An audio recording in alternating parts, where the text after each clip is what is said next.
In 2011, when I started playing Minecraft, the only thing that you could buy was the game itself, boot up with your friends on a server, and play on the thousands of public servers that were available. Now, in 2023 and throughout the last year, I've been searching up and down for servers whose only goal is to squeeze every single last drop of money out of their player base, including storefronts that offer the most obscene items, ranks, and crates for sale. And now with a decent amount of videos about pay-to-win servers under my belt and a bunch of questions I've been asked on Discord and streams and in YouTube comments, all of them boil down to one question and one question only. Why do I think a lot of these servers are pay-to-win, and what exactly does make a server pay-to-win? Today, I thought would be the best time to answer that question, especially since it's the new year now. I can go over exactly what I believe makes a server pay to win, and I just want to put this note out there now. This is my definition of what makes a server pay to win. You may have things that you think immediately fall into pay to win, which is perfectly fine. I understand that. But again, this is just my opinion. Also, there are a ton of ways servers can be pay to win, and if you are ever curious or trying to decide, or you're not too sure if a server is pay to win or not,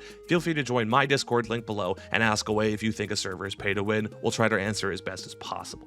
To start off, we can discuss exactly what is not pay to win on a server. The short list of non-pay-to-win items are anything that does not give an advantage to a player and is strictly cosmetic. Think of your typical name tags, titles, and pets that have no function in the game other than just be cute little things to look at. These items are the best way, in my opinion, to monetize your server if you're afraid of falling into the pay-to-win rabbit hole here alongside, unfortunately, thousands of other servers. And if you think your server can run on just these items, you are the cream of the crop when it comes to servers, and you are not a pay-to-win server.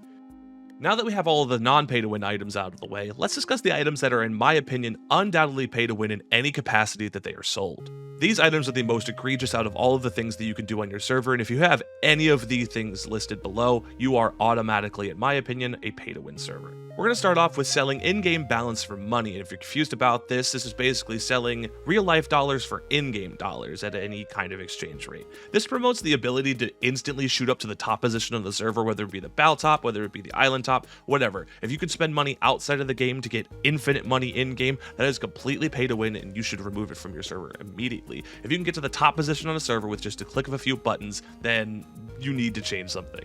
Next, we have selling items that can grant drops that are sold in stores. I'm talking mostly about spawners in this case.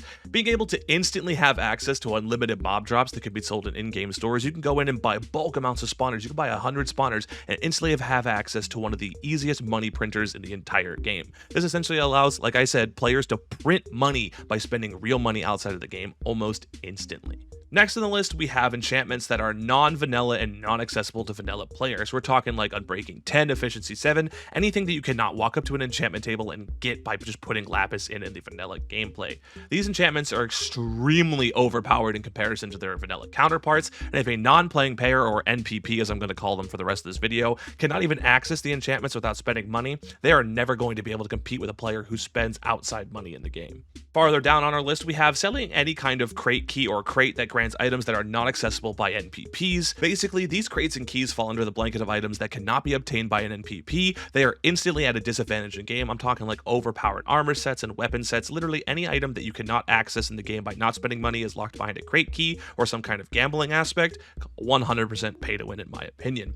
And lastly on our list, we have the dumbest thing I think in the entirety of pay to win servers is selling unbans. Anyone out there who is selling the ability to get unbanned from your favorite server, you say you have like a child out there, because this game's mostly for children. If you have a child out there that just got banned from their favorite server, they go on their store and say, hey, I can spend $10 of my parents' money or my allowance to get unbanned from my favorite server and keep playing in, only to be banned again and instantly go back into this loop of spending money to get back on the server. That is completely pay to win and the scummiest thing that you can do on a server, in my opinion. You're going after people who are the most vulnerable and just want to play the server. Now, you may think that there are more things that fall under these red flag features that are instantly making a server pay to win, but I think there are more ways to have certain features that are typically seen in pay-to-win servers be implemented into a server without instantly giving them a disadvantage to those who do not spend money outside of the game.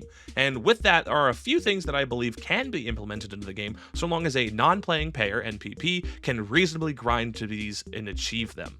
And again, this list is dependent on a reasonable grind for this reason. If an NPP has to partake in a grind that is purposefully extremely difficult or near impossible to complete, then the server does not get any sort of pass for having these features included, and I say they are automatically, again, pay to win. To start that off, I think I have a pretty controversial one. I do think that giving /fly to skyblock servers and servers that have in-claim usage of fly, like you're talking like in your claim in factions, in your claim with lifesteal, SMP, anything like that, fly is a really hot topic in the pay to win community, and some people think it isn't pay to win when it's implemented like I think it is, and some people do. Currently, I stand in the camp that if there's no other way to permanently get fly without paying outside money, then the feature is pay to win. But if there is an easy and reasonable grind that you can get permanent fly, I'm not talking timed fly for like 5 minutes, 30 minutes a day, I'm talking permanent fly, then I do not think it's pay to win. And honestly, that goes for a lot of these things like /feed and /heal for PvP servers. I think being able to instantly regain your hunger bar or your health bar in instances where a non-playing player cannot even achieve these commands is blatantly pay to win. Again, unless an NPP can even achieve this with a very easy grind, I think it is pay to win, but if they're able to get it with an easy grind without spending any outside money, I do not think it's pay to win. If everyone's on a level playing field without having to spend any money, I think it's not pay to win. That also goes for claim blocks for SMP factions and lifesteal. I do think that if you order like a bunch of claim blocks on a server and you get unlimited amounts of claim blocks, that's pay to win. But I believe if you can cap the amount of claim blocks that a person can reasonably have by purchasing them, and a non-playing player can get them just as easily, then you're good to go. But if not, again, it is pay to win. And in conclusion to all of this, your mileage may vary when it comes to pay-to-win features on a server, and as always, you should go straight to Mojang's EULA violation report form to report any server that is in violation of their EULA and attempt to get in contact with the server owners.